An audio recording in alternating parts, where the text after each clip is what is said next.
Boker Tov.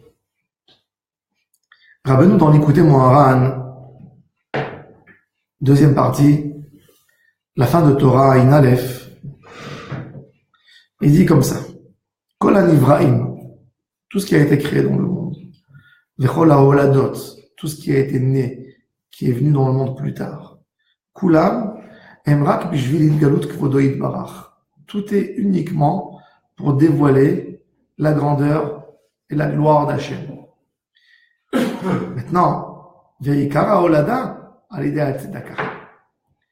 Le Ikar, de faire sortir quelque chose, l'exprimer, lui donner sa maroute et sa neshama et sa forme, il y a l'idée de Tzedaka. Suite à la Tzedaka, suite à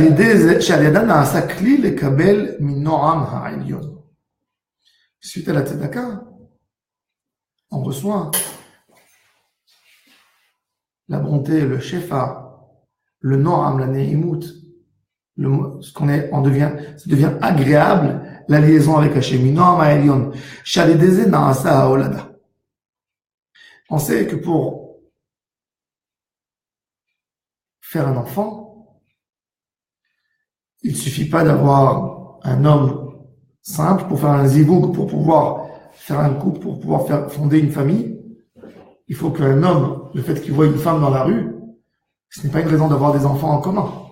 Il faut lui parler, il faut avoir un lien avec elle, il faut qu'elle l'aime, que lui il aime à elle, etc. Donc, cet amour, ce lien qui se fait entre eux, cet attachement qui se fait pour pouvoir faire une famille, ça s'appelle une ne'imut qui me permet d'amener des enfants dans le monde. Et un enfant ne vient pas dans le monde comme ça. Cette ne'imut, c'est exactement l'acte de la tzedaka. Nous, avec Akadosh Baruch Hu, on a envie de faire une liaison, on a envie de créer quelque chose en commun. Akadosh Baruch Hu, il est en haut, il gère le monde. Et nous, l'être humain que Dieu lui-même a créé, mais on veut être lié à Hachem. On veut que ça fructifie, on veut faire quelque chose ensemble. Comment on fait cette liaison? Comment elle s'appelle cette liaison pour pouvoir faire quelque chose en commun avec Hachem? Alors, Rabbeinu, dans l'écouter Moharan, il dit, cette liaison, elle s'appelle Tzedaka. Et c'est ça, justement, le Mikdash. Le Mikdash, c'est l'endroit, le Mishkan, c'est l'endroit où on va faire une liaison avec la Shérina. On compare Yetziat Mitzrayim. Am Israël est comparé à la jeune fille. D'accord? La jeune fille que le prince veut la faire sortir de prison pour l'épouser. Elle sort de prison. Et là, il lui montre sa grandeur et ses merveilles sur la mer quand il ouvre la mer pour qu'elle passe. Cette jeune fille va le suivre. Après, dans une épreuve, il veut voir qu'elle aussi, elle est attachée à lui. Donc, elle va le suivre dans le désert, 49 jours. Et après 49 jours, il y a la choupa. La choupa, c'est Matan Torah. Quand l'homme donne la bague à la femme, c'est le moment de Matan Torah. Dieu donne les 10 commandements. Il y a un contrat de mariage qui va se faire entre Dieu et Israël. Dieu dit, je suis responsable à vous donner, à vous nourrir, à vous loger, à vous donner de l'eau, à vous donner une longue vie, etc. Vous êtes engagé, suite à ce contrat, de me servir, de faire les mitzvot, de faire ça et ça et ça. Ça, c'est le début du mariage. Ensuite, il y a la fête du mariage. Et après, comment on définit le mariage? C'est pas le mariage qui prouve que l'homme s'est marié, c'est le fait qu'il vit avec elle dans la maison. D'accord? Et là vient Parashat Teruma, qui est Mishkan. Je viens et j'habite avec vous. Ça, c'est le Mishkan. Ça veut dire que c'est la vie quotidienne de tous les jours. Maintenant, pour pouvoir faire de cette liaison, que ça fructifie, que ça fait des enfants, que ça grandit, etc. Ça, c'est ce qui nous dit Rabbeinu. Cette ne'imut, ce charme, ce qui nous permet à rester ensemble, cette vie quotidienne qui va pas faire avec un conflit et qui va faire que du bien aux deux, c'est le sens de la tzedaka. Comme dans un mariage, dans une vie de couple, si tu veux tenir ta vie de couple, tu ne peux pas tenir uniquement à des engagements. Un homme ne peut pas venir dire à sa femme, c'est mon rôle, c'est ton rôle, c'est mon rôle, c'est ton rôle. Elle va lui dire, tu peux me faire un café, s'il te plaît? Tu peux accrocher le linge? C'est mon rôle, c'est écrit dans le contrat. Dis-moi, c'est pas une collègue, t'es pas au travail, t'es à la maison. Donc, pour pouvoir acquérir, pour pouvoir atteindre, arriver au cœur de l'autre, t'es pas dans l'engagement, t'es dans l'aide tzedaka de faire quelque chose que tu n'es pas censé à faire. C'est ce qu'il nous dit Rabbeinu.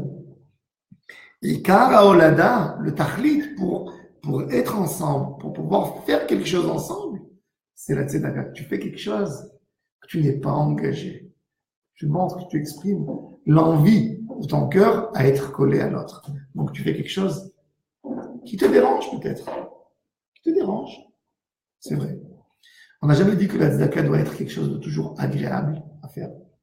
Agréable, c'est pour les tzadikim qui sont arrivés à un si haut niveau que pour eux faire de la bienfaisance avec l'autre, c'est le fait d'exister, c'est que je fais de la bienfaisance. Mais quelqu'un qui n'est pas arrivé à ce niveau de tzadik, il faut que tu saches que quand tu fais quelque chose d'agréable à l'autre, tu attaches l'autre vers toi, c'est là que tu peux faire sortir quelque chose. C'est là qu'il y a un point commun entre vous deux, que toi tu viens vers l'autre et l'autre il vient vers toi. Que par la tzedaka. Et c'est pour ça que Kadosh Baruch Hu, il a dit le sod du Mishkan, comme dans toute la vie, c'est quoi? Faire tzedaka. Vous allez donner une tzedaka. Mais qu'est-ce qu'il va faire le Mishkan? Le Mishkan, il va faire une liaison particulière entre Akadosh Baruch Hu et Am Israël. Et de cette liaison va sortir beaucoup de bonnes choses pour Am Israël. C'est ce qu'il dit Rabbeinu. Nidgala venidgadel kvodo yitbarach. Vezeu otiyot teruma. C'est quoi otiyot teruma? Hem sofet et votre Rabbeinu il amène le pasuk dans Tehilim. Lachazot ben Noam Adonai ou levaker behechalo. Si on prend les dernières lettres de chaque mot, Lachazot ben Noam Adonai ou levaker behechalo, tu prends les dernières lettres, c'est ta fresh vav memhe teruma. Avant la Neimut d'Akadosh Baruch Hu, il y a un monsieur qui va au musée. Il voit de très belles choses qu'il n'a pas l'habitude de voir. Il voit une belle photo, un beau tableau, un beau Picasso, un beau Chagall. Il est émerveillé. Quand il sort du musée, ça c'est fini. Par contre, quand quelqu'un y voit une belle action qui a été faite pour lui, ça lui réchauffe le cœur et ça attache. Quand tu as vu une photo de Picasso, tu peux être ému, tu peux avoir des frissons tellement que ça te fait quelque chose, mais c'est au moment même. Mais est-ce que ça fructifie en toi? Tandis que si tu vas voir quelqu'un qui va faire une action qui est censée t'aider, tu vas voir de la même manière que tu as vu le tableau, mais cette action que tu as vue avec tes yeux, elle va rentrer dans ton cœur, elle va faire dans ton cœur quelque chose qui va bouger par rapport à l'autre. Le tachlit de tout, c'est pareil que la chazot, ben Noam Hashem. C'est de voir Hashem et que cette voyance, elle fait quelque chose en nous. Quand tu vas au Mishkan, quand tu vas dans la maison d'Akadosh Baruch, quand tu vas au Beth Midrash, quand tu fais une mitzvah, quand tu vois la nature, quel est le réflexe qui doit se faire en toi? Tout ça, c'est pour moi. Quelle merveille. Tout ça a été fait pour moi. Akadosh Baruch qui a tout fait pour moi. Cette vue que tu vois doit te renforcer. De la même manière, quand on va voir un tzaddik, la vue du tzaddik, elle fait un effet, c'est pas comme si tu vois un beau tableau. C'est pas comme si tu as vu un beau spectacle.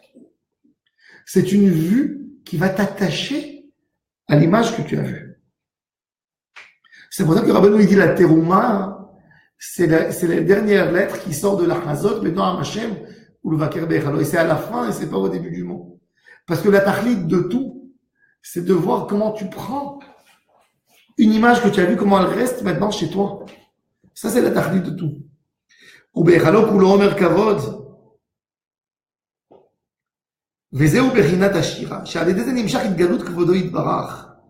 Maintenant, Rabbeinu il dit que qu'est-ce qui va sortir de ça?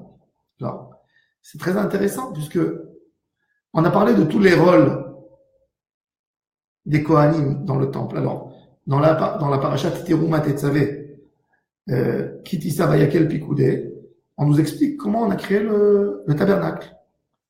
Il y a les règles, comment construire le tabernacle, comment faire tout ce qu'il y avait, l'autel en or, l'autel en cuivre, la menorah, les capotes, les malchiotes, tout. Ensuite, le livre qui va suivre, c'est le livre de Vaïkra, les règles des sacrifices qu'on sacrifie dans le tabernacle. Il y a une partie indispensable dans le travail du temple, c'est quoi? C'est la musique. C'est les Kohanim et les Lévim qui vont chanter avec des instruments de musique. Et ça, c'est pas écrit les règles, comment faire les instruments de musique. Quel instrument ils vont avoir? Parce que le chant, on ne peut pas t'imposer à chanter. On peut t'imposer à chanter quand tu travailles dans un orchestre. On peut te dire, tu vas chanter tel chant, tu vas faire telle mélodie, telle musique. Quand quelqu'un il est payé pour aller faire un concert, il ne peut pas avoir une joie interne. On raconte, un jour, il y a quelqu'un qui est parti voir le psychiatre. Il a dit, je suis extrêmement triste. Il lui a dit, j'ai un conseil pour toi. Tu vas au théâtre, tu vas t'amuser. Il dit, c'est moi l'acteur. C'est moi l'acteur. C'est moi qui joue. C'est moi qui fais la pièce de théâtre. Quand tu fais une pièce de théâtre et tu fais un jeu, tu joues pour recevoir quelque chose. Tu chantes pour recevoir ton argent. Quand un chanteur, une chanteuse, le fait que tu chantes, ça te rend pas plus heureux. Ça devient un travail. Ça devient un travail. On peut voir tellement de chanteurs qui sont tombés dans la drogue, qui sont tombés dans des choses incroyables. Et pourtant, tous les gens qui le voient, ils sont en joie extrême. Mais lui, rien. Un grand vide.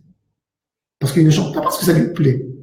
Il chante parce qu'il est obligé de chanter. Il n'aurait pas voulu chanter à 7 heures du soir devant un public. Il aurait voulu chanter à 3 heures d'après-midi. À 3 heures d'après-midi, il se trouve chez lui à la maison. Et à 7 heures, il y a le spectacle devant tout le monde. Ça ne lui remplit pas son cœur.